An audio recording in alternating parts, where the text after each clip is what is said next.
সৰ্থেবাৰীত হাজাৰ হাজাৰ বিঘা ভূমি বেদখল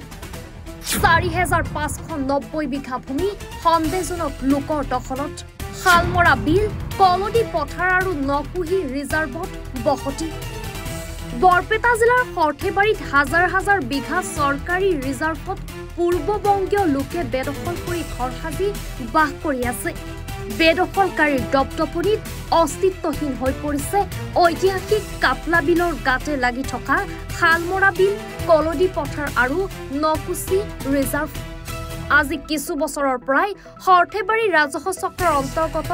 বিল জলাশয় তথা চৰকাৰী ভূমিত প্ৰব্ৰজিত তথা সন্দেহজনক নাগৰিকৰ ব্যাপক আগ্ৰাসন দেখিবলৈ পোৱা গৈছে সৰুক্ষেত্ৰী মৌজাৰ ঐতিহাসিক কাপলা বিলৰ গাতে লাগি থকা শালমৰা মহ ৰিজাৰ্ভ PGR 7 নং দাগ আৰু নকুচি মহ ৰিজাৰ্ভ PGR 307 নং দাগৰ দুটা দাগৰ দুখন ৰিজাৰ্ভৰ সৰ্বমুঠ মাটিৰ পৰিমাণ ৪৫৯০ বিঘা মাটিত পূৰ্ববংগীয় লোকে বেদখল কৰি ঘৰ সাজি বাস কৰি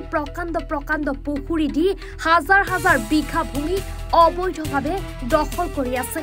সন্দেহজনক লোকে পাতিছে গাঁও একো এগৰাকী সন্দেহজনক নাগৰিকে ১০০ বিঘাৰ পৰা ৪০০ বিঘালৈ ভূমি দখল কৰি মিনমহল গঢ়ি তুলিছে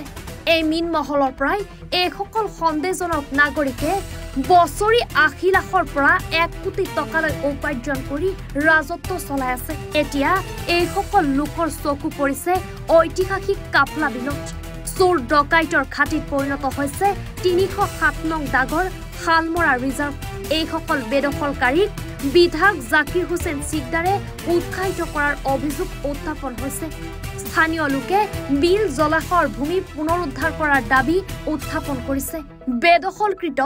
উক্ত ৰিজাৰ্ভ মাটি অঞ্চলটোত কোনো এজন অসমীয়া লোকৰ প্ৰৱেশ নিষেধ কৰিছে বেদখল কৰি থকা পূৰ্ববংগীয় লোকে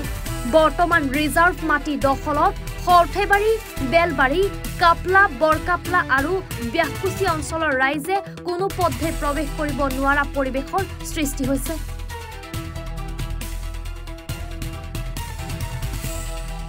মুখ্যমন্ত্ৰী আমাক ৰিজাৰ্ভ খান যাতে খৰচ কৰি দেই আমি সৰুৰ পৰাই আমি ইয়াতে গৰুৰ মূৰ চাৰি থাকোঁ এতিয়া চব ফিচাৰী বহাইছে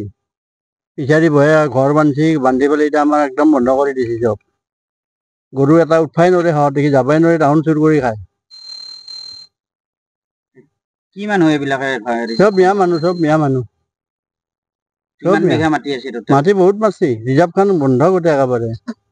ৰিজাৰ্ভ বন্ধ শালমাৰা বৰকানা চব ফিচাৰী হৈ গৈছে দখলত ধৰিছে তাহোন ঘৰ বন্ধাইছে চব ঘৰ বনাইছে এতিয়া কি ক'ব চৰকাৰ এতিয়া আমাক উঠাব লাগে সেইখিনি আমি ঘূৰি মুৰি চাৰ কাৰণে খুব অসুবিধা হৈছে গতিকে তাক উচ্ছেদ কৰিব লাগে ৰিজাৰ্ভ খান লাগে আমাক উচ্ছেদ কৰি বেদখল মুক্ত কৰিব লাগে সমগ্ৰ অসমতে মাননীয় মুখ্যমন্ত্ৰী ডাঙৰীয়াৰ নিৰ্দেশত চৰকাৰী ভূমিসমূহ উচ্ছেদ কৰি আছে বেদখল মুক্ত কৰি আছে যিখিনি চৰকাৰী ৰিজাৰ্ভ হয় বা PGR ভিজাৰ এইবিলাক ৰিজাৰ্ভবিলাক আৰু খাচ মাটিবিলাক যিবিলাক উচ্ছেদ কৰি আছে এই উচ্ছেদ কৰি থকাৰ সময়তে কিন্তু বৰপেটা জিলাৰ অন্তৰ্গত সৰ্থেবাৰী ৰাজহ চক্ৰৰ অন্তৰ্গত পূব প্ৰান্তত অৱস্থিত যিখিনি জাগা মানে শালমাৰা বালিপাৰা নকুচি এইখিনি জাগাই বৃহত্তৰ এৰিয়া এইবিলাক ৰিজাৰ্ভ বৰকাপলা এই ৰিজাৰ্ভখিনিত কিন্তু এতিয়ালৈকে উচ্ছেদ অভিযান চলোৱা বা সেনেকুৱা ধৰণৰ ব্যৱস্থা গ্ৰহণ কৰা আমি দেখা নাই তথাপিও মই মাননীয় মুখ্যমন্ত্ৰী মহোদয়ক আহ্বান জনাইছোঁ এই বৃহত্তৰ অঞ্চলত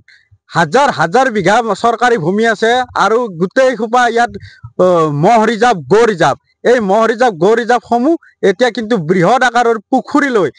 ৰূপান্তৰিত হৈছে ইয়াত কোনো ধৰণৰ গৰু ছাগলী পোহাৰ ব্যৱস্থা নাই ইয়াত কেৱল মাছ পালন কৰি আছে আৰু এই মাছ পালন কৰি থকা কেইটামান নিৰ্দিষ্ট ব্যক্তি মই কেইটামানৰ তথাপিও মই মনত আছে নামকেইটা কৰিছোঁ আমি অবৈধ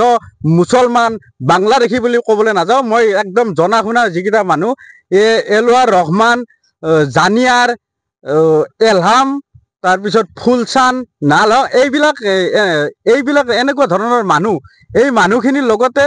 হিন্দু মুছলমান বুলি কথা নাই এনেকুৱা ধৰণৰ আমাৰ বহু হিন্দু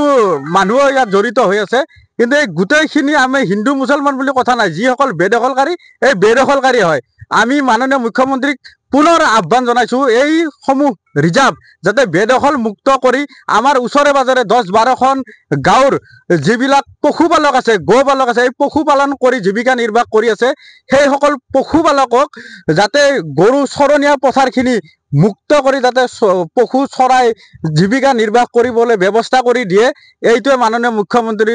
মহোদয়ৰ ওচৰত আমাৰ আহ্বান। দেখা গৈছে ওচৰতে গাতে লাগি আছে বৰকাপলা বিল, গতিকে বিলখনলৈও কিছু সংকেত হয় বিলখনলৈ অশনি সংকেত আহিছে। এই যে কাপলা বিলখনৰ লগতে লাগি আছে শালমাৰা মহ ৰিজাৰ্ভ আৰু নকুচি মহ ৰিজাৰ্ভ। শালমাৰা আৰু নকুচি মহ ৰিজাৰ্ভত যিখিনি অবৈধভাৱে বেদখল কৰি আছে যিকেইজনে ঘৰ বান্ধি আছে সেই ঘৰ বান্ধি থকা লোকখিনিতেই আমাৰ এই অসমৰ ভিতৰত যিখিনি কুখ্যাত ব্যক্তি জন্মগ্ৰহণ কৰিছে বুলি ক'ব লাগিব। তাতে যিবিলাক মাফিয়া মানে ইয়াত ট্ৰাক অপহৰণ কৰাৰ পৰা অসমৰ ডাঙৰ যিটো চুৰি কাৰ্য 2 কোটি টকা চুৰি কাৰ্যৰ ঘটনা ইয়াতে হৈছে। এইখিনিৰ লগত মানুহে জড়িত হৈ আছে আৰু অত্যন্ত পৰিতাপৰ কথা বিলটোৰ কাৰণে ভাবুকি এইকাৰণে আহিছে যিটো সময়ত মানে ঠাণ্ডাৰ সময়ত জানুৱাৰীৰ এনেকুৱা সময়ত তাৰমানে পৰিভ্ৰমী চৰাই আহে আৰু এই পৰিভ্ৰমী চৰাইবিলাক সেইখিনি জাগাৰ মানুহে ফান পাতি ইয়াত পৰিভ্ৰমী চৰাই প্ৰত্যেক দিনে 10,000 12,000 পৰিভ্ৰমী চৰাই নিধন কৰি আছে। এই ক্ষেত্ৰত কিন্তু বন বিভাগেও অত্যন্ত গুৰুত্ব সহকাৰে লৈছে ঘটনাটো, কিন্তু এতিয়ালৈকে আমাৰ সৰ্থেবাৰী ৰাজহ চক্ৰৰ অন্তৰ্গত বিভাগীয় বিষয়াসকলে বিভাগীয় কৰ্মচাৰীসকলে এই ইমান ডাঙৰ ৰিজাৰ্ভ কেইখন নোহোৱা কৰি দিছে, গোগ্ৰাসে গিলিছে, কিন্তু বিভাগীয় কৰ্তৃপক্ষে এতিয়ালৈকে কিয় ব্যৱস্থা গ্ৰহণ কৰা নাই এইটো অত্যন্ত তাৰমানে এটা আমাৰ প্ৰশ্নবোধক হৈ আছে, লাখটকীয়া প্ৰশ্ন। মোৰ বোধহয় বিশ্বাস কৰোঁ যে ইয়াত ডাঙৰ ৰাজনৈতিক ষড়যন্ত্ৰ এটা জড়িত হৈ আছে এই আৰু জাকিৰ হুছেইন চিকদাৰ ইয়াৰ লগত ইয়াৰ স্থানীয় বিধায়ক জাকিৰ হুছেইন চিকদাৰ ইয়াৰ লগত জড়িত থকাটো মোৰ পুৰা সন্দেহ হৈ আছে।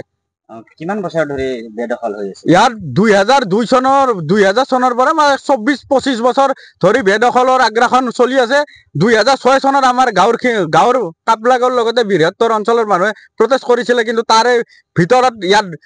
হতাহতি তেজৰ নৈ বৈ গৈছিলে এইডোখৰ এৰিয়াত। কিন্তু 2006 চনৰ পৰা 14 চনলৈকে ঠিকে আছিলে, কিন্তু এই 14ৰ পৰা এই আজিলৈকে এই 10 বছৰত ইমান আগ্ৰাসন হৈছে একদম ভাবি মাথা নষ্ট হৈ যাব। এই 10 বছৰৰ ভিতৰত পাৰিলে কাপলা বিলৰ ভিতৰত সোমাই বেদখল অব্যাহত ৰাখিছে। কাপলা বিলৰ ভিতৰত সোমাই বড়ো ধানৰ খেতি কৰি বা চৰাই পক্ষী নিধন কৰি তেখেতসকলে ইয়াত আপুনি অকণমান ওচৰত গ'লে দেখি। সৰ্থেবাৰীৰ পৰা জাকিৰুল জামানৰ ৰিপৰ্ট, এনি ভাৰত 24।